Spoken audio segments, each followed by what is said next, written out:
এখন অনেক প্রশ্ন আসে, এজিদ মুসলমান কিনা এই ব্যাপারে প্রশ্ন আসে। আগে এই ধরনের প্রশ্ন আসতো না, কারণ ঢালাওভাবে সকল মুসলমানেরা এজিদকে লানত দিত, কাফের বলত। কিন্তু এখন বেশি বেশি এজিদের ব্যাপারে প্রশ্ন আসে, এজিদ মুসলমান কিনা, এজিদের ঈমান আছে কিনা, এই ব্যাপারে অনেক আছে মন্তব্য করে। কারণ আমাদের দেশে এখন এজিদের দালাল দিন দিন বেড়ে যাচ্ছে, এজিদের ইজিদ প্রীতি বেড়ে যাচ্ছে, এজিদি সৈনিক বেড়ে যাচ্ছে, ঠিক কিনা? অনেক পীর আছে যারা এজিদকে রহমতুল্লাহ আলাইহি বলে, এজিদেরকে নির্দোষ বলে, এজিদের দালালি করে। অনেক মৌলভী মাওলানা তারাও এজিদকে কারবালার ঘটনায় নির্দোষ প্রমাণ করতে চাচ্ছে। মুসলমান বলছে নাউজুবিল্লাহ, আরো জোরসে বলুন নাউজুবিল্লাহ। আপনারা সবাই উচ্চ কণ্ঠে আওয়াজ দিয়ে বলুন, আহলে বায়াতকে কষ্ট দিয়ে, নবীর পরিবার বর্গকে কষ্ট দিয়ে কেউ কি কখনো মুসলমান থাকতে পারে? কেউ কি কখনো ঈমানদার থাকতে পারে? নবীর পরিবারকে, নবীর আহলে বায়াতকে মোহাব্বত করা এটা ঈমানদারের জন্য ফরজ। সুবহানাল্লাহ বলুন। তো যারা আহলে বায়াতকে কষ্ট দিয়েছে, যারা আহলে বায়াতকে কষ্ট দেয়, তারা কি স্বপ্ন যোগে হলেও কি কখনো জান্নাত পাবে? আরো জোরসে বলুন, পাবে? ইমাম হুসাইন শিশুকাল থেকে জানতেন, ইমাম হুসাইন শিশুকাল থেকেই সংবাদ এসেছিল কারবালায় হুসাইন শহীদ হবে। তা আপনারা বলুন, যখন ইমাম হুসাইন শিশুকালে জিবরাইল মারফত সংবাদ এসেছিল, আল্লাহ রাসূল যদি তখন আল্লাহর কাছে দোয়া করতেন, আল্লাহ কারবালার হৃদয় বিদারক ঘটনার থেকে আমার কলিজার টুকরা হুসাইনকে তুমি হেফাজত করো, সেই ঘটনার থেকে আমার হুসাইনকে তুমি মুক্তি দান করো, ফিরিয়ে নাও। আপনারা বলুন, রাসূল যদি দোয়া করতেন আল্লাহ কবুল করতেন কিনা? রাসূল হাত তুলে দোয়া করেন নাই। কোন হাদিস দ্বারাও প্রমাণ নাই যে কোন সাহাবে কেরাম হাত তুলে দোয়া করেছেন, আল্লাহ কারবালার যে ঘটনা শুনলাম ইমাম হুসাইনের ব্যাপারে, আল্লাহ সেই ঘটনা তুমি মাফ করো, তুমি তুলে নাও, উড্ড করে নাও। কোন সাহাবায়ে কেরাম দোয়া করেন নাই। আলী ও মা ফাতেমা দোয়া করেন নাই। খোদ ইমাম হুসাইন জানতেন তিনিও যদি দোয়া করতেন অবশ্যই আল্লাহ পাক কবুল করতেন।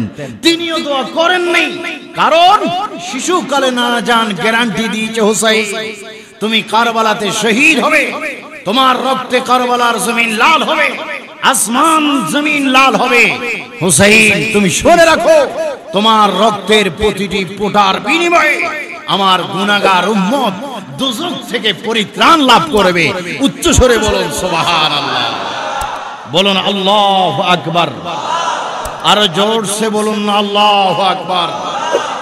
যেই হুসাইন ইসলামের জন্য, যেই হুসাইন ঈমানের জন্য, যেই হুসাইন আমাদের জন্য নিজের জীবনকে বিসর্জন দিয়ে, নিজের প্রাণ দিয়ে দিলেন, নিজের জীবনকে উৎসর্গ করে দিলেন কারবালার জমিনে, যিনি ক্ষত বিক্ষত হয়ে তীরের আঘাতে জর্জরিত হয়ে নিজের জীবন দিয়ে দিয়েছেন। আমার প্রিয় সুন্নি রাসূল প্রেমিক ভাইয়েরা, উচ্চ স্বরে বলুন, সেই হুসাইনকে আমরা প্রেম নিয়ে, মোহাব্বত নিয়ে আমরা স্মরণ করতে চাই কি চাই না? মোহাব্বতে বলুন, চান কি চান না? অথচ উনাদেরকে ভালোবাসা কোরআনুল কারীমে সূরা সূরার 23 নম্বর আয়াতে আল্লাহ পাক ডিক্লেয়ার দিয়েছেন, কুল লা আসআলুকুম আলাইহি আজরান ইল্লাল মাওয়াদ্দাতা ফিল কুরবা। হাবিব, আপনি ইসলাম প্রচার করতে গিয়ে বদরের ময়দানে জিহাদ করেছেন, ইসলাম প্রচার করতে গিয়ে উহুদের ময়দানে দান মুবারক শহীদ করেছেন, ইসলাম প্রচার করতে গিয়ে আপনি তাইফের ময়দানে রক্ত ঝরিয়েছেন, জিহাদ করেছেন। ইয়া রাসূলুল্লাহ, আপনি আপনার জবান দিয়ে আপনার উম্মতদেরকে বলে দেন, কুল লা আসআলুকুম আলাইহি আজরান ইল্লাল মাওয়াদ্দাতা ফিল কুরবা। উম্মত, আমি ইসলাম প্রচারের বিনিময়ে তোমাদের কাছে আমি কিছুই চাই না, শুধু চাই আমার পরিবার বর্গের ভালোবাসা।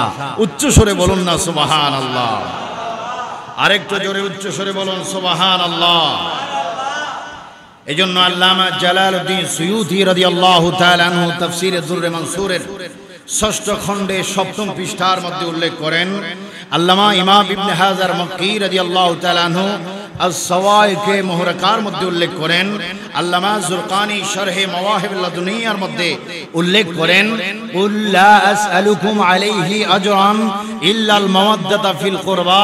এই আয়াত কারিমা যখন নাজিল হলো, সাইয়্যিদানা আব্দুল্লাহ ইবনে আব্বাস সওয়াল করলেন, ইয়া রাসূলুল্লাহ আয়াকা ইয়া হাবিবাল্লাহ, যে আয়াত কারিমার মাধ্যমে আপনার পরিবার বর্গকে ভালোবাসা আল্লাহ পাক আমাদের উপর ওয়াজিব করে দিয়েছেন, ইয়া রাসূলুল্লাহ তারা কারা? রাসূলুল্লাহ বললেন, তারা হচ্ছে আলী, ফাতেমা, হাসান এবং আমার হুসাইন। জোরে বলুন সুবহানাল্লাহ। উচ্চ স্বরে বলুন না সুবহানাল্লাহ। প্রিয় ভাইয়ের আমার, কিন্তু কিছু কিছু সাহাবাই কেরাম এবং কোন কোন মুফাসসির কেরামগণ বলছেন আহলে বায়াত দ্বারা উম্মাহাতুল মুমিনিনগণ অর্থাৎ নবীর স্ত্রীগণ। সুবহানাল্লাহ। কিন্তু জমহুর উলামায়ে কেরামগণ বলেছেন আহলে বায়াত দ্বারা যেমন নবীর পরিবার বর্গ স্ত্রীগণ বিবিগণ উদ্দেশ্য, তেমনি ভাবে আহলে বায়াত দ্বারা পাক পাঞ্জাতন উদ্দেশ্য। কিন্তু আশিয়াতুল লুমাতের মধ্যে আল্লামা শায়েখ আব্দুল হক মুহাদ্দিস দেহলভী রাদিয়াল্লাহু তাআলা বলেন, বিশেষভাবে যখন আহলে বায়াত বলা হবে তখন শুধুমাত্র চারজনকে বোঝানো হবে, আলী, ফাতেমা, হাসান এবং হুসাইন রাদিয়াল্লাহু তাআলা আনহু। চিৎকার দিয়ে বলুন সুবহানাল্লাহ। তো ভালোবাসার কথা ঘোষণা আল্লাহর, অথচ ইয়াজিদ বিদ্বেষ পোষণ করেছে, শত্রুতামি করেছে। আল্লাহ রাসূল কি বলেন? মিশকাত শরীফের হাদিস পৃষ্ঠা নম্বর 573, তিরমিজি শরীফের মধ্যে হাদিস খান এসেছে, হযরত আব্দুল্লাহ ইবনে আব্বাস রাদিয়াল্লাহু তাআলা হাদিস খানা বর্ণনা করেন, নবীজি বলেন, আহিব্বুল্লাহ লিমা ইয়াগযুকুম বিহি মিন নি'মাতিন ওয়া আহিব্বুনি লিহুব্বিল্লাহ ওয়া আহিব্বু আহলা বাইতি লিহুব্বি। চিৎকার দিয়ে বলুন সুবহানাল্লাহ। রাসূল বলেন, আহিব্বুল্লাহ লিমা ইয়াগযুকুম বিহি মিন নি'মাতি, তোমরা মহান আল্লাহকে ভালোবাসো বেশি করে, কারণ আল্লাহ পাক তোমাদেরকে নিয়ামত দান করেছেন। সুবহানাল্লাহ। ওয়া আহিব্বুনি লিহুব্বিল্লাহ, আর আমি রাসূলকে ভালোবাসো আল্লাহর ভালোবাসা পাওয়ার জন্য। সুবহানাল্লাহ। ওয়া আহিব্বু আহলা বাইতি লিহুব্বি, আর আমার আহলে বায়াতকে ভালোবাসো আমি নবীর ভালোবাসা পাওয়ার জন্য। তাহলে এখানে কি বোঝা গেল? আল্লাহর ভালোবাসা পেতে হলে নবীর ভালোবাসার প্রয়োজন, নবীর ভালোবাসা পেতে হলে আহলে বায়াতের ভালোবাসার প্রয়োজন। ঠিক কিনা ভাইয়ের আমার? তো আল্লাহকে ভালোবেসে নবীকে ভালো না বাসলে এই আল্লাহর ভালোবাসার কোনো মূল্য কি আছে? নবীকে ভালোবেসে নবীর আহলে বায়াতকে ভালো না বেসলে নবীর ভালোবাসার কোনো দাম আছে? তিরমিজি শরীফের প্রথম খণ্ডে 64 পৃষ্ঠার মধ্যে হাদিসখানা উল্লেখ রয়েছে এবং আল্লামা শফি করবি সফিনায়ে নূহের 16 পৃষ্ঠার মধ্যে হাদিসখানা উল্লেখ করেন, মান আহাব্বাল হাসানা ওয়াল হুসাইনা ফাকাদ আহাব্বানি ওয়া মান আবগাদাহুমা ফাকাদ আবগাদানি। রাসূল বলেন, যে ব্যক্তি হাসান হুসাইনকে ভালোবাসলো সে মূলত আমি রাসূলকে ভালোবাসলো। যে হাসান এবং হুসাইনের সাথে বিদ্বেষ পোষণ করলো সে আমি রাসূলের সাথে বিদ্বেষ পোষণ করলো। আজকে যারা ইয়াজিদকে সমর্থন করছে, ইয়াজিদের সাফাই গাচ্ছে, ইয়াজিদকে রহমতুল্লাহ আলাইহি বলছে, তাদের মাথায় টুপি, হুসাইনি সৈনিকের মাথায় টুপি, ইয়াজিদের পরনেও পাঞ্জাবি জুব্বা, হুসাইনি সৈনিকদের পরনেও পাঞ্জাবি জুব্বা, ইয়াজিদের সৈনিকদের গালের দাড়ি, হুসাইনি সৈনিকদের গালেও দাড়ি, সব ঠিক আছে, কিন্তু আহলে বায়াতকে জবা করে, কতল করে, শহীদ করে। বলুন আমার প্রিয় ভাইয়েরা, যে হুসাইনের শানে রাসূল বলেছে, ইন্নাল হাসানা ওয়াল হুসাইনা সাইয়্যিদা শাবাবি আহলিল জান্নাহ, আমার কলিজার টুকরা হাসান এবং হুসাইন জান্নাতের যুবকদের সরদার। বলুন যারা হুসাইনকে কষ্ট দিল, নবীর পরিবার বর্গকে কষ্ট দিল, যেই দিন হুসাইন হাসান জান্নাতের সরদার হবে, এজিদ বাহিনী আমল করে নামাজ পড়ে দাড়ি রেখে টুপি পরে বলেন সেই দিন জান্নাতে প্রবেশ করতে পারবে? তাদেরকে জান্নাতে ঢুকতে দেওয়া হবে? সরদারকে ইমাম হাসান এবং হুসাইন, সুবহানাল্লাহ। তাহলে জান্নাতে ইমাম হুসাইনের হাসানের নেতৃত্বে থাকতে হলে, হাসান হুসাইনের সহচরে থাকতে হলে ইমাম হুসাইনের তারিফ করতে হবে, ইমাম হুসাইনকে মহব্বত করতে হবে, ইমাম হুসাইনকে ভালোবাসতে হবে। জীবন দিয়ে, যৌবন দিয়ে, অর্থ দিয়ে, সম্পদ দিয়ে, সব কিছুর চাইতে আহলে বায়াত পাক পঞ্চতনের ভালোবাসা মহব্বত আমরা চাই কি চাই না? উচ্চ স্বরে বলুন, চান কি চান না? আল্লামা শাইখ আব্দুল হক মুহাদ্দিস দেহলভী রাদিয়াল্লাহু তাআলা আনহু তিনি বলছেন, কোন কোন উলামায়ে কেরাম হতভাগা ইয়াজিদের ব্যাপারে, লানত করার ব্যাপারে তারা নীরবতা পালন করে। অর্থাৎ অনেক উলামায়ে কেরাম এজিদকে লানত দিতে চায় না, এজিদকে কাফের বলতে চায় না। তিনি আবার বলছেন, আবার কেউ কেউ সীমা লঙ্ঘন করে বলে, ইয়াজিদ যখন মুসলমানদের ঐক্যের ভিত্তিতে খলিফা হয়েছিল, তখন ইমাম হুসাইনের উচিত ছিল এজিদের অনুগত্য করা। আরো জোরসে বলুন না, নাউজুবিল্লাহ। কোথায় এজিদ আর কোথায় ইমাম হুসাইন? এজন্য তিনি বলছেন, যেখানে ইমাম হুসাইন জিন্দা সেখানে এজিদ কোনো মতে খলিফা হতে পারে। আর যদি এজিদ খলিফা হতে পারে, কে বলছেন? যার সিনার মধ্যে লক্ষ লক্ষ লক্ষ লক্ষ হাদিস মুখস্থ ছিল, তিনি আল্লামা শাইখ আব্দুল হক মুহাদ্দিস দেহলভী রাদিয়াল্লাহু তাআলা আনহু। চিৎকার দিয়ে বলুন সুবহানাল্লাহ। বরঞ্চ তিনি বলছেন, সেই সময়ে উলামায়ে কেরাম বলছে এজিদ ঐক্যের ভিত্তিতে, মুসলমানের ঐক্যের ভিত্তিতে খলিফা হয়েছে, অসম্ভব, এটা মিথ্যা বানোয়াট। মুসলমানদের ঐক্য কখনো হয়নি। বরঞ্চ কোন সাহাবায়ে কেরামের সন্তানগণ কখনো তখন এজিদকে খলিফা মানেন নাই। কিছু কিছু সাহাবায়ে কেরাম গিয়েছেন এজিদের কাছে, কিন্তু এজিদ তাদেরকে পুরস্কারের লোভ দেখিয়েছে। ওই সাহাবায়ে কেরাম সেখানে গিয়ে যখন দেখতে পারলেন, তার অনিষ্ট ও দুশ্চরিত্র দেখতে পেলেন, তখন তারা পুনরায় মদিনাতুল মুনাওয়ারায় ফিরে চলেছে। সাহাবায়ে কেরাম তার হাতে হাত রাখেননি। তার অত্যাচার, নির্যাতন, জুলুম থেকে সাহাবায়ে কেরাম মদিনায় চলে এসেছেন। মদিনায় এসে সাহাবায়ে কেরামগণ বলছেন, এজিদ সে তো নাফরমান, এজিদ সে তো আল্লাহর দুশমন, এজিদ সে তো নবীর দুশমন, এজিদ মদ পান করে, এজিদ নামাজ পরিত্যাগ করে, এজিদ ব্যভিচারী, এজিদ ফাসিক, এজিদ মুহরিম মহিলাদেরকে হালালকারী, এজিদ পুত্র এবং মা, ভাই এবং বোনের সঙ্গে বিবাহকে জায়েজ বলেছে। নাউজুবিল্লাহ বলুন। এজন্য ফাতহুল কাদিরের মধ্যে আল্লামা ইমাম ইবনে হুমাম রাদিয়াল্লাহু তাআলা আনহু ওপেন ভাবে এজিদকে কাফের ডিক্লেয়ার দিয়েছে। আরো জোরে বলুন না ঠিক কিনা? জোরে বলুন ঠিক কিনা? এবার আপনারাই বলুন, মদ কি হালাল না হারাম? জিনা কি হালাল না হারাম? ব্যভিচার, অত্যাচার, নির্যাতন কি হালাল না হারাম?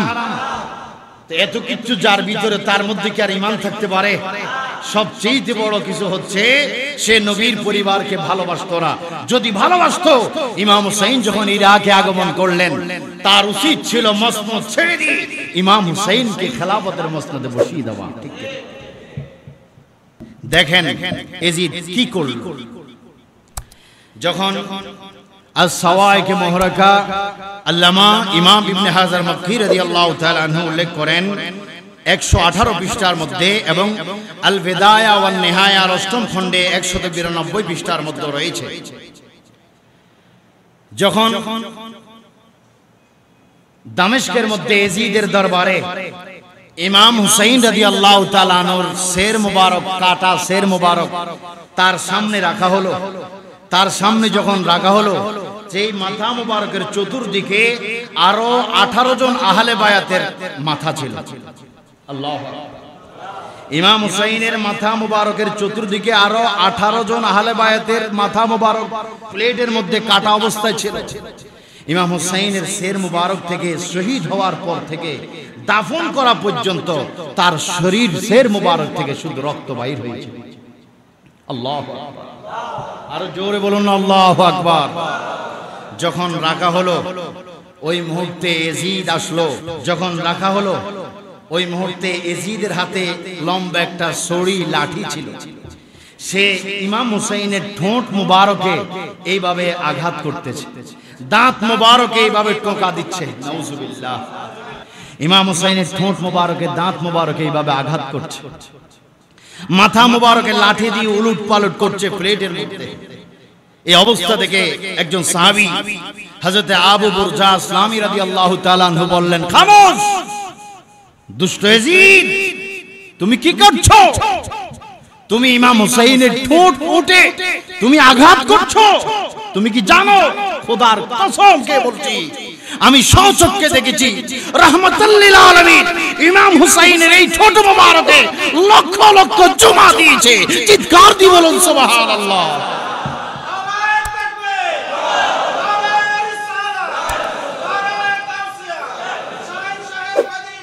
জিন্দাবাদ জিন্দাবাদ জিন্দাবাদ জিন্দাবাদ। আজিজ, এত বড় সাহস তোমার কিভাবে হলো? তুমি কেমনে পারছো এই কাজ করতে?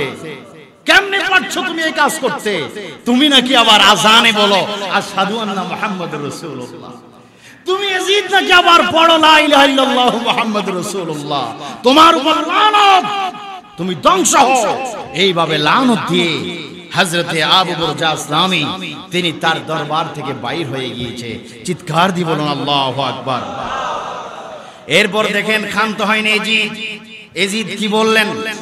ইয়াজিদ বলছেন, ফাতুল কদির আল্লামা ইবনে হুমাম রাদিয়াল্লাহু তাআলা আনহু বলেন, এবং বিদায়া ওয়ান নেহার মধ্যে উল্লেখ রয়েছে ইয়াজিদ এই কাজ করেও সে ক্ষান্ত হয়নি, বরং সে বলছে যে আজকে যদি আমার পূর্বপুরুষ দাদা বড় দাদারা যদি থাকতো, বদরের ময়দানে কুরাইশদেরকে মুহাম্মদ সাল্লাল্লাহু আলাইহি ওয়াসাল্লামের সৈন্যরা আমার পূর্বপুরুষকে অর্থাৎ উতবাকে কতল করেছে, সাইবাকে কতল করেছে।